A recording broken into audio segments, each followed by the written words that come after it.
Did you know it takes between $2,000 and $10,000 in tools to get a small wood shop, startup cabinet shop to get off the ground? In this video, we'll be going over those essential tools that you need to buy to get that small wood shop, cabinet shop off the ground, and you can do it for under $1,600. Let's go into the shop and take a look at what those tools are, starting with the most important. The first thing I'm going to suggest that you buy would be a track saw. Track saw can be kind of used in a similar situation as a table saw. This particular one we've had for a couple months, but we've started out buying the Festool's track saws, and those quickly died on us. The first one I think only lasted a couple years. These here, which are battery powered, and all of our tools you'll see are DeWalt. You want to stick with one brand that you can interchange all the tools. That way everything takes pretty much the same battery. The number 2 tool here is the DeWalt compound miter saw. This saw, I would say, is probably your second most common saw you're going to need. It is definitely one of the more expensive saws you're going to need as well. You can't really do anything without a compound miter saw. Cuts your stock for your frames, your doors, that kind of thing. So this is definitely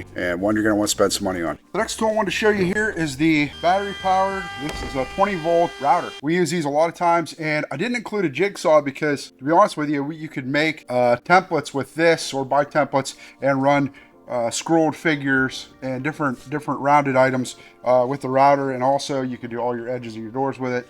You can even make doors with it as far as the rail and styles. This one probably wouldn't be quite big enough to do that, but to start out, it gets you something going. You definitely got to do profiles and that kind of thing with a router. So rather than buying a larger corded one, this battery powered one you can carry with you. You can definitely run it in areas that a cord might become stuck or stepped on. Next item I included, this is actually a 12 volt, which we have both, multi-tool, and you can get several different heads for this, but we found these to be very helpful. We pretty much eliminated using a jigsaw now that we got the multi-tool, so the next item I consider is a multi-tool. Moving on, next item you're going to need is a clamp.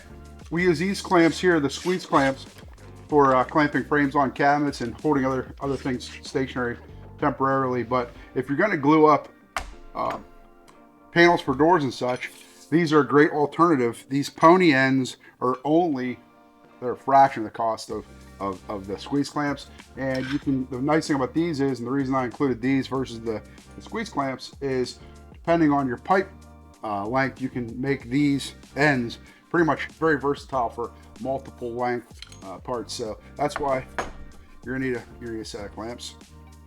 Moving on here, the next item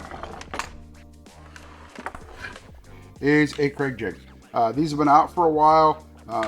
They seem to be commonly used throughout all kinds of woodworking situations, but this one we've had for quite a while. And these bits can be easily purchased anywhere really, and so they really don't wear out. We use these for putting frames together, putting in plywood to hold the frame on in different situations. So it eliminates having to do a lot of other steps, just having a Craig jig, a Craig clamp, which these will be linked in a set. The drill and driver. Pretty much if you're going to use a Craig jig, you got to have a drill. And if you're going to put the screws in, you got to have a driver. I didn't include the bits and such, but I think they come with the kit. So check into that. These bits can be bought pretty much in any hardware store, Home Depot.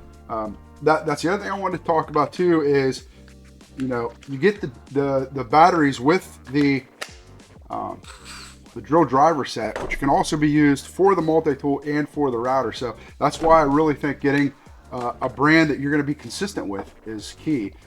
We picked DeWalt here in our shop. We could have gone Milwaukee, but at the time my buddies that are contractors were using DeWalt.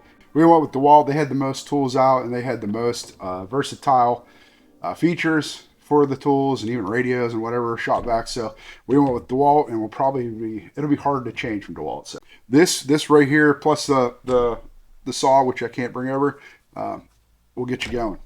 Good luck. This is how I started, and you can do it too. See you on the job site.